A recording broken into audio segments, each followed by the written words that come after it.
number 87, as he made his arrival, showing up earlier this afternoon. It's a Western Conference battle at the Energy Solutions Arena in Salt Lake City as the Jazz look to work the home court advantage. And just a single game trip away from Los Angeles for the Lakers. They enter a difficult part of their schedule, Clark, with a lot of road games to deal with. The question will be whether they can face the adversity head-on and power through it. You know, I think one of the things about rivalry games that people sometimes overlook or take for granted is the history of the rivalry itself. I mean, that carries an awful lot of weight in terms of how significant the rivalry is and how intense it is. I mean, bad blood between teams. Sometimes it can carry over to the organizations, to the cities, to families. I mean, it can touch on a number of different nerves for the players involved.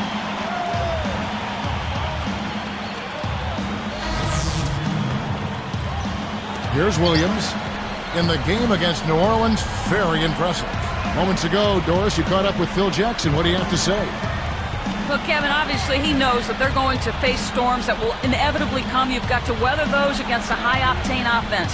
He said, we know we can't stop them every time down the court, but if we stay with them body to body and give them some looks they haven't seen before, we might be able to mix things up and keep them off balance. We'll see, guys.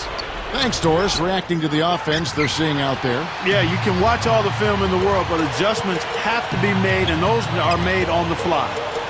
You know, one of the stories last season, Clark, in the playoffs for the Lakers was after that early scare to the Thunder of Oklahoma City in the first round, the Lakers really turned it up in the playoffs. In fact, it was that Game 5. They kind of rebooted. They kind of found themselves. Yeah, they certainly did. Sometimes you have to have your back against the wall. You've got to go through that crucible of almost losing an important game in the playoffs to be able to get your second win and to gain that extra wave of confidence. And that's kind of what happened with the Lakers. I mean, anytime you face a team like the Thunder that has the leading scorer in the league in Kevin Durant, you know it's not going to be easy, and the Lakers saw that to be true, and yet they were able to work through that. Thunder had those young legs. And a lot of confidence. Yes. And an unbelievable building. They didn't blink. They did not blink. Not at all. They were relishing the opportunity, thrilled to be in the playoffs, but they felt like they could not only play with the Lakers, they felt like they could beat the Lakers, Kevin. And making a change here, the Jazz. Bell's checked in. Andrew Bynum's checked in for the Lakers. Odom comes in for Steve Blake. Drains it from short range. And we're now all tied up at 8. Clark, back to that postseason matchup. I mean, sweeping the Jazz is no easy feat, given you have to win 2 in a row up in Salt Lake City at the Energy Solutions Arena. No, not easy at all, but you talk about that series against the Thunder. The Lakers had to win a 5th game on the road on a last-second shot. Sometimes, Kevin, that can catapult you to a higher level of performance in the next series, and I think that's what you saw with the Lakers when they got away from the Thunder and then were able to sweep the Jazz. Jazz just didn't have the size to compete against Los Angeles. Exactly. Too much size with Gasol and Odom, Bynum up front. That's an awful lot to overcome over a 48-minute ball game. You know, Core was out, and Karolinko was coming back from injury. There were some issues there for the Jazz. Exactly. They were undermanned and undersized, and that's no way to try to beat the Lakers.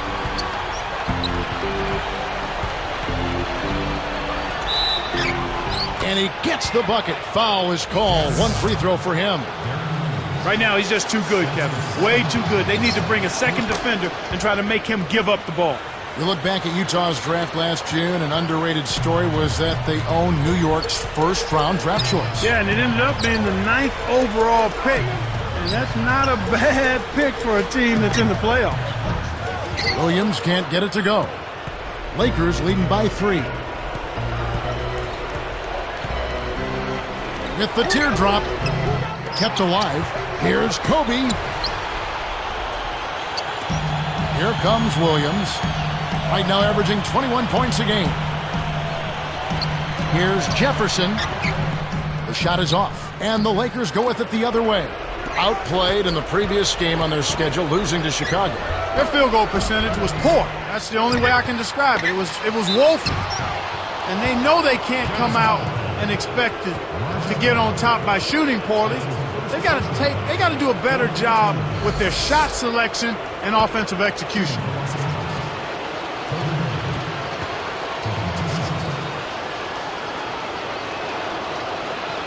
The free throw drops for Kobe.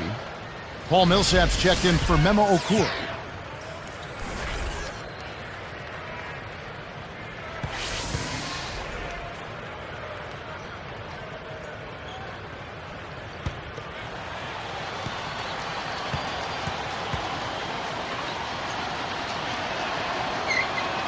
And Kobe drops them both. Here's Williams. 31 seconds left in the first. Timeout is called, first of the game for the Jazz. They defeated the Hornets in their last game.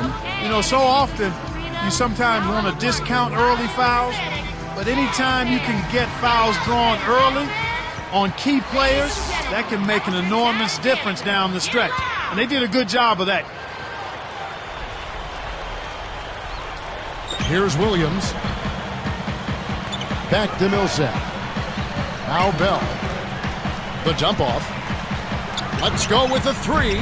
Another miss by Williams. And here's Los Angeles. They're on an 11-2 run from about 19 feet. Bell snags it. Kirilenko the pass to Williams. And here's Bell behind the arc. Lamar Odom pulls it in. First quarter over, and big numbers up on the board. Lakers lead by 5. Well, they're in attack mode now, Kevin. Every time they get the ball, they're coming right at you, looking for contact, and looking for buckets right at the 10. And we'll be back in just a moment.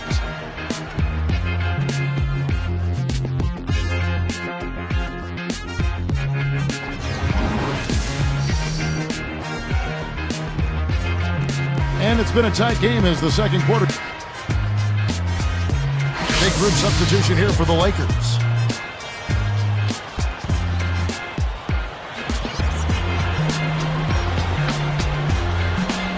Lakers leading by 8. So with Williams on the bench, here's who's on the floor for Jerry Sloan. Andre Kirilenko and Paul Millsap are the 3 and the 4. Then it's Mehmet Okur. Then there's Ronnie Price and Miles. One thing you like about the Lakers, this is a team that not only Clark is a solid team at home, but they are just as terrific on the road. Well, 23 road wins is a good mark, Kevin, but they won 29 the year before, so they did go a step back. But nonetheless, when you've got the kind of championship pedigree that this team has, you're not so much worried about what your numbers say as much as you are about how healthy you are and what level are we playing at when it's time to go in the postseason. Let's swing it over to Doris Burke. Kevin, the Lakers are the defending champs 2 years running now, and Lamar Odom said, you have to understand you are now the target. Teams want to beat you. They compare themselves to you. Because we know that, we have to stay sharp. Guys, let's see if they can maintain their focus. Thank you, Doris. Even if the game isn't close, there's going to be a lot of those. For the Lakers, Clark, on the road, I'd say it was a relative step back, and I'm agreeing with you on that point. You've got to guard home court. Yep. And then I guess you just say, just give me a winning record on the road. Oh, yeah, exactly, because you look across the league, typically you're only going to have, 6, 7 teams, maybe 8 that have significant road winning records. So clearly anytime you're above 500 on the road and you do a good job at home, then you feel like you've got a chance to make a run in the playoffs. And the elite teams, the old Chicago Bulls with MJ, Kobe's and Shaq's Lakers. I mean, we've had some anomalies over the years. Yeah. But a winning record on the road is, I think, a victory unto its own, even if it's a game over 500 away from home. Exactly. I agree wholeheartedly. And again, another point just to piggyback on what you said with the elite team, they always know that if they're healthy, they can get it done on the road in the playoffs. And Okur slams it home. Now Sprite Slam Camp to replay that one. Kids, listen now. If you want to learn the art of rebounding, you have to watch this guy. And the dunks aren't bad either. Yeah, he threw that one down with reckless abandon. Williams gets whistled for blocking. That's his 4th foul of the contest. A little too much body contact there. You have to stay in front of the ball handler by moving your feet, or you'll get tagged with that call every time. Here's our test. Here's Blake. I think that's going to take away from what he does. The team's going to have to pick it up on the defensive end. A strong finish to throw it down, and he'll go to the line for one more. It's going to be on Raja Bell.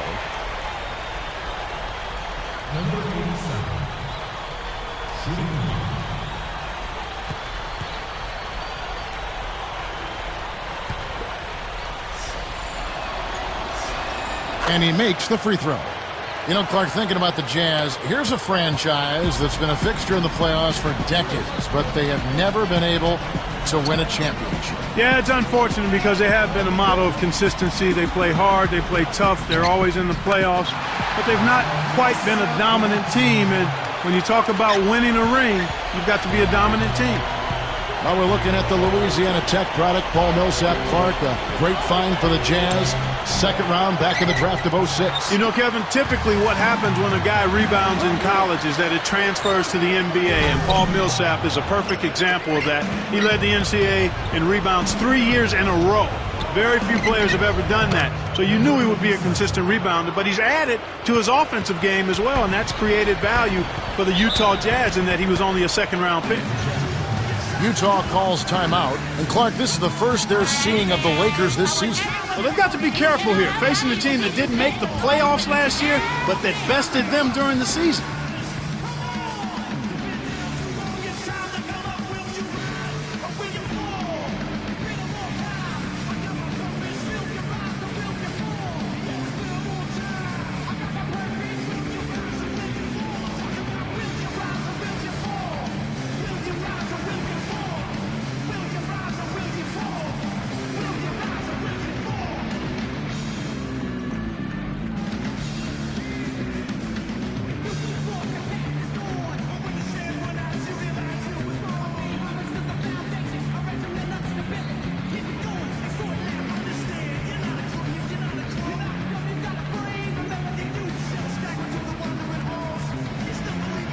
Both teams deciding to change it up.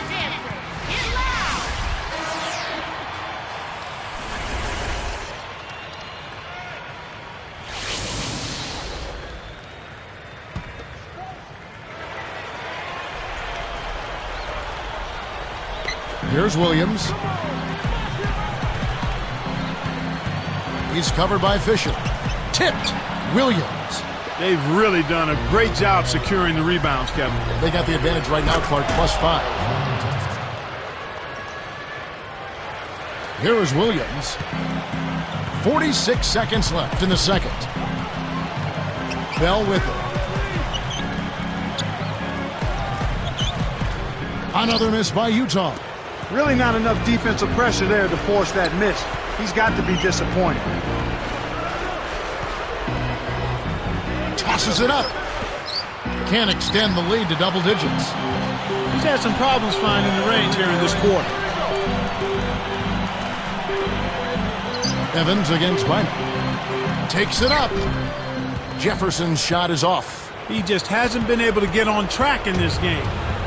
Not like he would like to. He's a much better shooter than he's shown. Williams with the ball. Bell. And that's off as he tries to beat the buzzer. The clock runs out, and we're heading to halftime.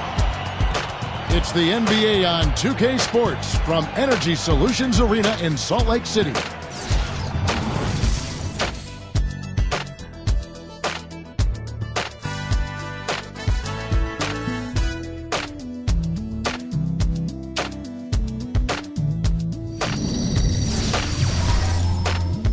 It's Black Friday, and I hope you got all your holiday shopping done, because we need to get you in line for some NBA action on the HP Halftime Show. The Lakers are looking good at the midway point. They're getting a ton of points from their bench players, a big injection of energy.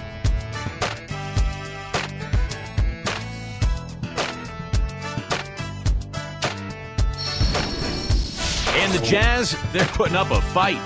The second chance buckets certainly adding up in this one. They pounded the offensive glass. Some great plays from these two through the first two, and both lead their sides in scoring tonight. And that's it for now as we send you back out to Kevin and Clark for the second half. Thanks so much for tuning in, everybody.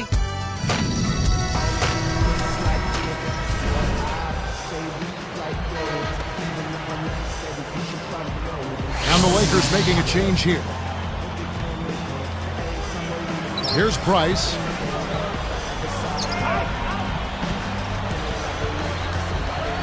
Gets rid of it.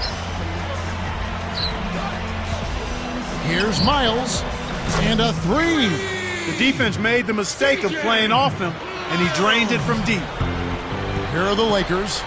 They've held a 12-point lead earlier. You know, as always, the Jazz are enjoying one of the best home courts in all of the NBA, Kevin. I mean, it's just a hard place to get a win on a road swing because the fans are there on top of you, and the team is well coached, hard-nosed, and defends its home court. So for the Lakers right now, number 87, he's in at the point. Odom out there with Barnes. Then there's Josh Childress and Kobe. And Utah has possession. 11-point game. Millsap passes to Price. Back to Millsap. Covered by Barnes. Now Price. Pass to Jefferson. From the wing. That's in, coming off an assist from Price. Jefferson's got 10 points in the game.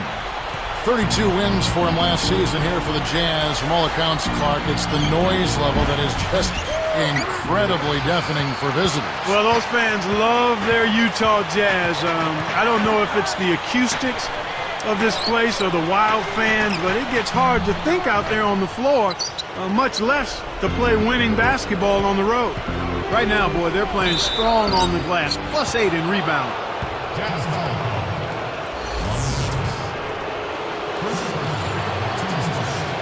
The first one falls, so both teams making some changes here.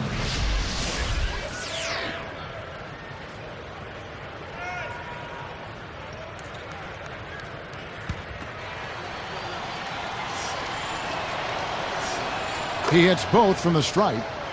The Lakers are not a pick-and-roll team. They run the triangle and work ISOs for Kobe Bryant primarily. And work it well. Huh? Very well. And here's Bell from the arc. And again, it's the Jazz from deep. Here's Fisher. 2:06 left in the third quarter. And let's go to Doris Burke. Doris, what do you have for us? Well, Kevin, despite winning 2 consecutive championships, the Lakers couldn't rest on their laurels this offseason. A big move for them was signing the point guard Steve Blake. Blake's a solid and dependable vet, a gritty defender, a shooter, and most importantly has a high basketball IQ. The Lakers feel he's a great fit for the triangle with good toughness to withstand the playoff pressure that will certainly accompany his time here with the Lakers. Guys, back to you. Seems like a good fit. Thanks, Doris. Pulls up, high post, gets the bucket. He's got 20.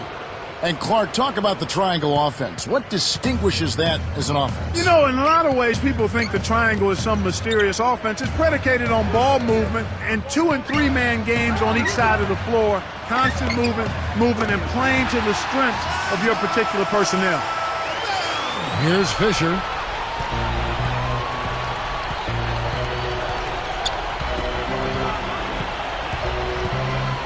From 18 feet away. And again, it's the Lakers. He's been a go-to guy for him here in the quarter, doing an outstanding job putting the ball in the basket. Now Bell, 7 points in the game. Shoots it. Rebound by Kobe. Well, they've got the lead, and they're controlling the glass. Right now, they have a +10 rebound advantage. Now Kirilenko defending. Kirilenko against Kobe. Baseline jumper. Artest, good. Artest's got his 3rd basket of the night. Bell with it. Right now averaging 11 points a game. Shocking how wide open he was. Even more shocking that he couldn't sink it. Fisher against Jefferson.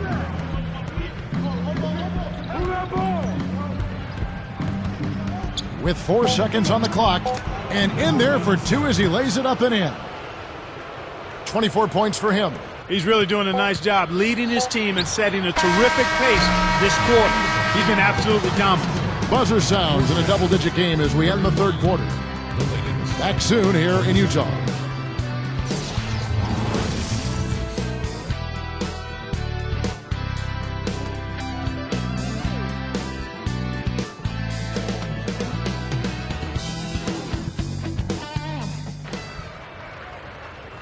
Fourth quarter getting going here. It's time for our Sprite Spark of the Game report. Let's go to Doris Burke. For the Lakers, the Sprite Spark has been from the play of their 2-guard off the bench. The effect he's had on them since he came in off the bench has really been noticeable. He's been a huge part of their play today, guys. Thank you, Doris. He's certainly changed, Clark, the complexion of this one. I thought he served as the catalyst. I mean, he willed his team in a positive direction, and they rode that momentum. The Lakers making a switch here. Here's Williams. And here's Millsap. Inside to Jefferson. Picked up by Artest. Every time they get under the glass, it seems like they're getting all of the rebounding opportunities. The 10-footer. Memo Okur comes up with the rebound.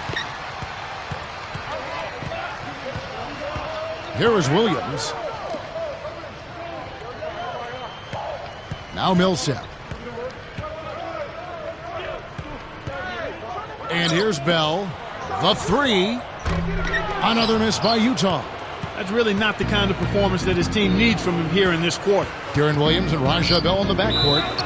Al Jefferson and Mehmet Okur at the 4 and 5. And Millsap. That's the group right now for Utah. Contact certainly altered that shot. The official was right on top of it. And the first one drops.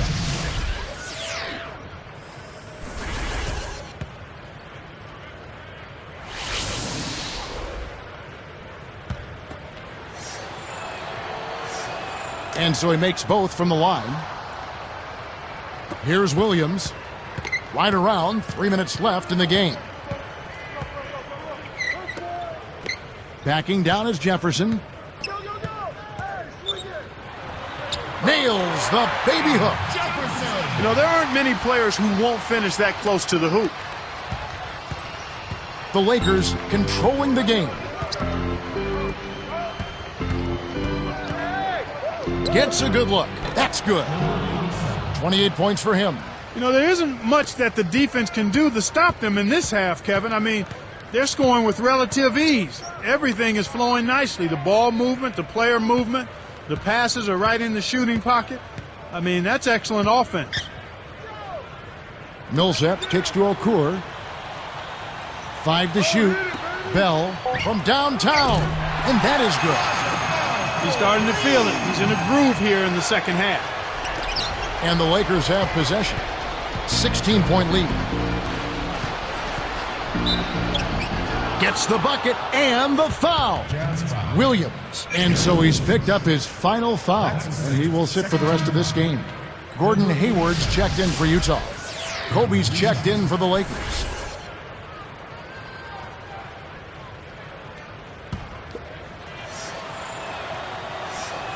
Nice job at the line, and that one falls to pick up the and one. A challenging stretch here for Utah, trailing by 19. Now here's Williams, and there's the 3-second call, this one on the defense. At the line for the Jazz, Deron Williams, shooting the one.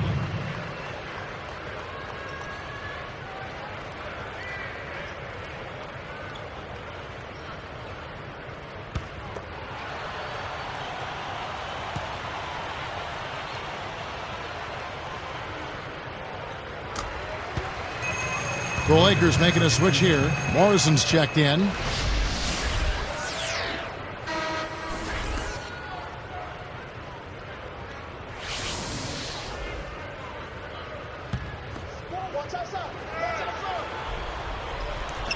Here's Williams. Fires top of the key. Hayward can't hit.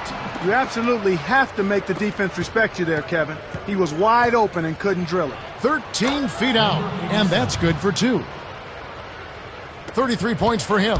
Kev, they're looking in pretty good shape right now unless they have a total collapse. Launches it.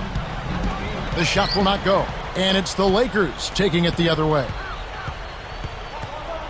With the floater, it's in. He got bumped too. He'll have a chance for one more at the line.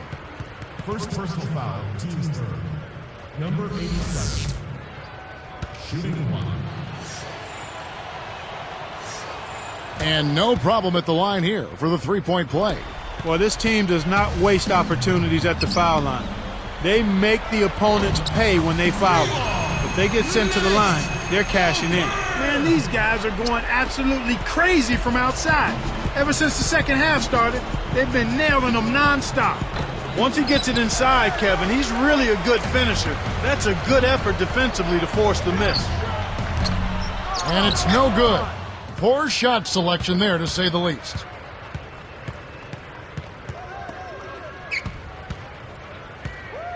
Open look, and that one's good. He has 38 in the game. Right now, their offense is playing through him, actually going through him just about every time, and he's answered the call with tremendous play. Jacks up the triple. No good. And it's the Lakers taking it the other way. And there's the whistle, fouled hard on the shot. He'll go to the line. Williams. And so he's picked up his final foul, and he will sit for the rest of this game. Number 87, taking 2 shots.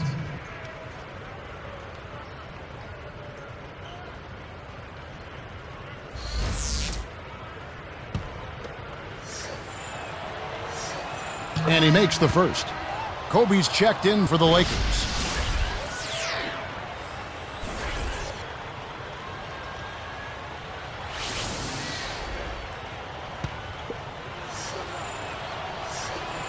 No good on the second free throw.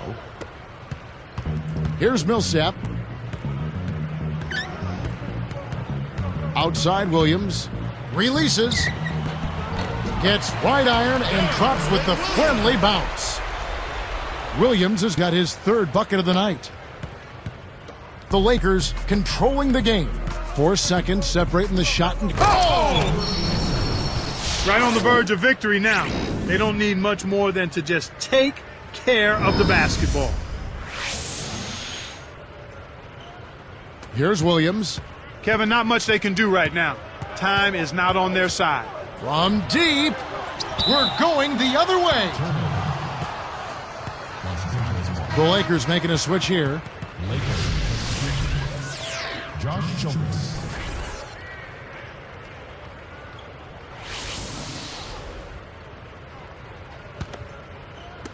And the Lakers have possession. Ratliff, Millsap covering. Childress, jump off pass. Pulls up from the elbow. Paul Millsap with the rebound. Kevin, that's the kind of shot you want. You can't ask for better execution on offense, but sometimes they just don't fall.